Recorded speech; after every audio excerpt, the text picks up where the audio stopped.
Good morning everyone, আমার নতুন একটি ভিডিওতে তোমাদের জানাই অনেক স্বাগত। তোমরা সবাই কেমন আছো? আশা করছি ভালো আছো।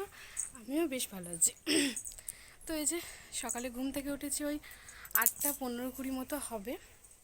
তারপর বিছানায় শুয়েছিলাম কিছুক্ষণ। এখন এই 9টা মতো বাজে।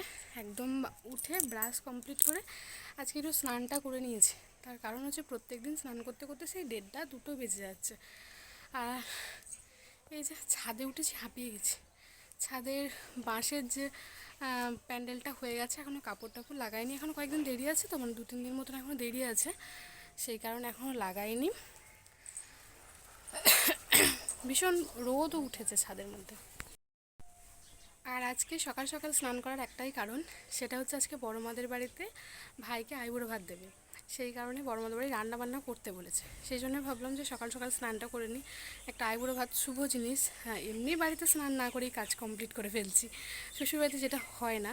কিন্তু সেটা আজকে শুভ কাজ, তো স্নান না করে করাটা ঠিক হবে না। সেজন্য একবারে স্নান করে নিলাম। দেখি যদি হয় ঘরের পুজোটা দিয়ে নেব, তারপর বড় মাদের বাড়ি যাবো। এখন এই 9টা মতো বাজে, না গেলেও রান্না কমপ্লিট করতে পারবো না। তো চলো, সকাল সকাল যেহেতু ভিডিও শুরু করেছি, আর এখন একটা অন্যরকম ভিডিও আসছে, মানে যেহেতু সামনে বাড়িতে বিয়ে, একটু অন্যরকম সব কিছু রুটিন চেঞ্জ হয়েছে। সেই হিসেবেই তোমরা ভিডিওটা দেখতে থাকো, আশা করছি ভালো লাগবে। এই যে ছাদের প্যান্ডেল ডান, মানে ডান না, বাঁশের কাজটা কমপ্লিট হয়েছে। এখনও কাপড় টাপড় লাগাবে, দেরি আছে। আজকে অন্য জায়গায় প্যান্ডেল হচ্ছে, মানে 3-4 জায়গায় প্যান্ডেল হবে, সেখানে আজকে প্যান্ডেল হচ্ছে। পরে একটা টাইম গিয়ে তোমাদের দেখিয়ে আসবো। তো চলো, তোমরা ভিডিওটা দেখতে থাকো। আজকে সারাদিন আমার অনেক কাজ আছে। বাড়িতে হচ্ছে প্যান্ডেল, তাই প্রত্যেক দিন প্যান্ডেলের যে মানুষরা যারা কাজ করছে প্যান্ডেলে, তারা সবাই ভাত মুড়ি সমস্তটাই খাচ্ছে। সেই হিসেবে মায়ের কাজটা অনেকটা বেশি, মা এখন রান্না বান্না করছে। তো আমি ওই জন্যে ভাবলাম, মা যেহেতু রান্নাবান্না একটু ব্যস্ত আছে, আমি তাহলে স্নান যখন সকাল সকাল কমপ্লিটই করেছি, তাহলে পুজোটা দিয়ে দিই। এদিকে বৌদি ফুল দিয়ে গেছিলো অনেক, ধুতরা ফুল ছিল, জবা ফুল, অনেক পরিমাণ শিউলি ফুল। তো বেশি ফুল হলে আমার বেশ পুজো দিতে ভালো লাগে, তাই ফুল দিয়ে সুন্দরভাবে পুজোটা কমপ্লিট করলাম। তারপরে এখন যাচ্ছি হচ্ছে বড় মাদের বাড়ি। মানে একদম পুজো টুজো কমপ্লিট করেই বড় মাদের বাড়ি চলে যাচ্ছি। তার কারণ হচ্ছে মানে আইবুড়ো ভাত মানে বুঝতেই পারছো, একটু মেনুটা একটু বেশিই থাকে, অনেক রকম পদ রান্না করতে হয়, এবার একটু সময় লাগে। এদিকে এসে দেখি বড় মা বৌদি সমস্ত কিছু রেডি করে দিয়েছে। ওখানে লাল শাক কোচানো আছে, এখানে হচ্ছে মূলোর শাক কুচানো আছে, কুচিয়ে ধুয়ে রেডি করে রেখেছিল, যার কারণে আমার বেশ সুবিধা হয়েছিল রান্না করতে। আর এখানে যে আলু ভাজার জন্য আলু কেটে জল দিয়ে রেখেছে, নাহলে কালো কালো হয়ে যাবে। আর তার সাথে আছে ফুলকপি আলুর তরকারি, আলু কাটা, এখানে আছে ফুলকপি, আর নিচে বেগুন পটল, এগুলো সমস্ত সব ভাজা হবে, মানে ফুলকপিটা তরকারি হবে, বেগুন ভাজা পটল ভাজা এসব হবে। তো এখন আমি রান্না শুরু করব। রান্না শুরু করেছি কিছুক্ষণ আগে। এদিকে রান্না কিছুটা এগিয়ে হয়ে গেছে, পটল ভাজা, বেগুন ভাজা, আলু ভাজা, 3টে ভাজাভুজি নামানো হয়ে গেছে। এদিকে আমি ফুলকপি ভেজে নিয়েছি, আলু ভেজে নিয়েছি ফুলকপি আলুর তরকারির জন্য। তো অনেকটাই এগিয়ে নিয়েছি। আর এদিকে যে কড়াইয়ের মধ্যে তেল আর তেজপাতা ফোড়ন দিয়েছি, আর প্রেসার কুকারে মুগের ডাল শুকনো খোলায় নেড়ে নিয়ে সিদ্ধ করতে দিয়েছি। একটুখানি প্রেসার কুকারে না সিদ্ধ করে নিলে না অনেকটা দেরি হয়। তারপর এদিকে আমার ফুলকপি আলুর তরকারি বসিয়ে দিয়েছি অনেকটা তাড়াতাড়ি, মানে 10টা 15-20-র মধ্যে অনেকটা কাজ আমার এগিয়ে গেছিলো। ওদিকে ফুলকপি আলুর তরকারি বসিয়ে দিয়ে বসে গেছি মুড়ি খেতে। আজকে বড়মাদের বাড়িতেই মুড়ি খাবো। এখানে আছে মুড়ি, তার সাথে আছে যেটা আমার ভীষণ পছন্দের একটা জিনিস, সেটা হচ্ছে গোটা মুসুরি সিদ্ধ। এটা দিয়ে মুড়ি খেতে বেশ ভালো লাগে, এর সাথে একটু কাঁচা তেল, কাঁচা লঙ্কা আর কাঁচা পেঁয়াজ। কার কার ভালো লাগে অবশ্যই কমেন্টে জানিও, আমার তো বেশ ভালো লাগে। তারপরে এই যে এদিকে আমার ফুলকপি আলুর তরকারি নামানো হয়ে গেছে, তার সাথে মুগের ডালটাও হয়ে গেছে। এখন এই যে আমি এখন করছি হচ্ছে টমেটোর চাটনি। টমেটো দিয়ে একটু চাটনি অল্প করেই করা হলো। আর এই যে রান্না করে হচ্ছে আমার এই অবস্থা। স্নান টান কমপ্লিট করেছে দেখে মনেই হচ্ছে না, প্রচণ্ড পরিমাণে গরম করছে। অনেকটা এগিয়ে ফেলেছি, এখন 11টাও বাজেনি। খুব তাড়াতাড়ি, মানে সব কিছু কোটা বাটা রেডি ছিল, আমি জাস্ট এসে খুন্তিটা নাড়িয়েছি, যার কারণে বেশ তাড়াতাড়ি সব কিছু এগিয়ে ফেলেছি। আর চাটনি হয়ে গেছে, এখন মানে শাক ভাজা হবে, মাছের ঝাল হবে, আর চিকেন হবে, আর শেষে পাঁপড় ভাজবো। মানে কড়াই টড়াই পরিষ্কার করে নিয়ে, অনেকটা বেশি তেলে লাগে, অন্য একটা কড়াই শেষে পাঁপড় ভাজবো। আবারও কিছুক্ষণ পর ক্যামেরা অন করলাম, তো মাংসের জন্য মশলা কষিয়ে মাংস অলরেডি দিয়েও দিয়েছি। কিছুক্ষণ কষানো আমার হয়েও গেছে, দেখে বুঝতেই পারছো মাংস থেকে জল ছেড়ে দিয়েছে।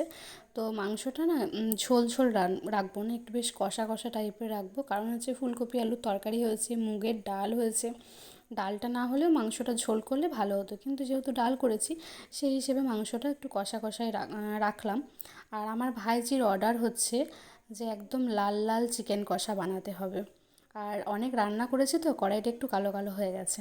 তারপর রান্নাবান্না কমপ্লিট করে এখন আমার ভাইপো বসে বসে টিভি দেখছিল, আমি একটু ওর পাশে এসে বসলাম। ওরা টিভি দেখছিল, আমি টিভি দেখিনি, আমি একটু বসলাম। তারপরে এদিকে আবার সময় হয়ে গেছে, এখন ভাত রেডি করছি। এত চেষ্টা করলাম, আগেও আমি অনেকবার এইভাবে রেডি করেছি ভাতে, মানে বাটি দিয়ে যে ভাতের শেপটা করা হয় খুব সুন্দরভাবে হয়। এবারে কেন জানি না 3বার ট্রাই করলাম, 3বারই ভেঙে গেল। দিয়ে কেমন একটা মানে বাজে পাড়া হয়েছে, খুব একটা ভালো হয়নি। তো এই যে হ্যাঁ, এখন আমি সাজিয়ে নিচ্ছি ভাতের জিনিসগুলো, আমি সমস্ত কিছু সাজিয়ে গুছিয়ে রেডি করে দিয়েছিলাম। আর এই মিষ্টি দই এই সমস্তগুলো বৌদি রেডি করে দিয়েছিল। তো মানে আমি করি তো এই সমস্তগুলো, ওই জন্য কি সবাই আমাকেই একটু ডাকে, মানে বিশেষ করে বড় মাদের বাড়িতে কিছু হলে আমাকেই ডাকে এগুলো সব করে দেওয়ার জন্য। ফাইনালি সমস্ত কিছু দিয়ে ভাতটা রেডি করে দিয়েছি। তো ভাতে আজকে মেনুতে ছিল শাক ভাজা, পটল ভাজা, বেগুন ভাজা, আলু ভাজা, তার সাথে ছিল মাছ ভাজা আর পেঁয়াজ আর লঙ্কা, যেগুলো ভাই খায়নি। এখানে আছে মুগের ডাল, তার সাথে ফুলকপি আলুর তরকারি, চিকেন কষা, টমেটোর চাটনি, পাঁপড় ভাজা, আর এখানে ছিল মিষ্টি দই। এই ছিল আজকের মেনু।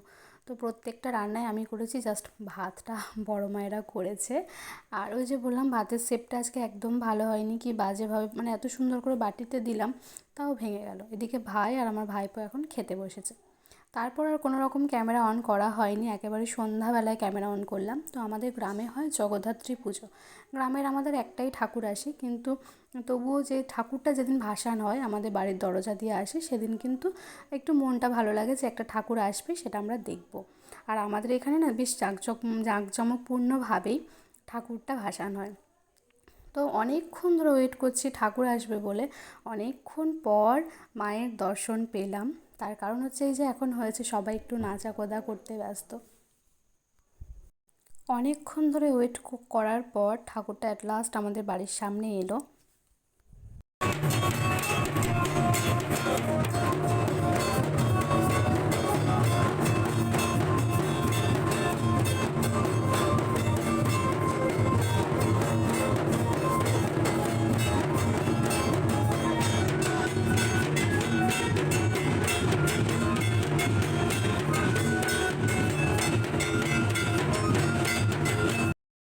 ঠাকুর দেখার পর বাড়ি এসে খাওয়া দাওয়া কমপ্লিট করে শুয়ে পড়েছিলাম, আর সেরকম কিছু শ্যুট করিনি।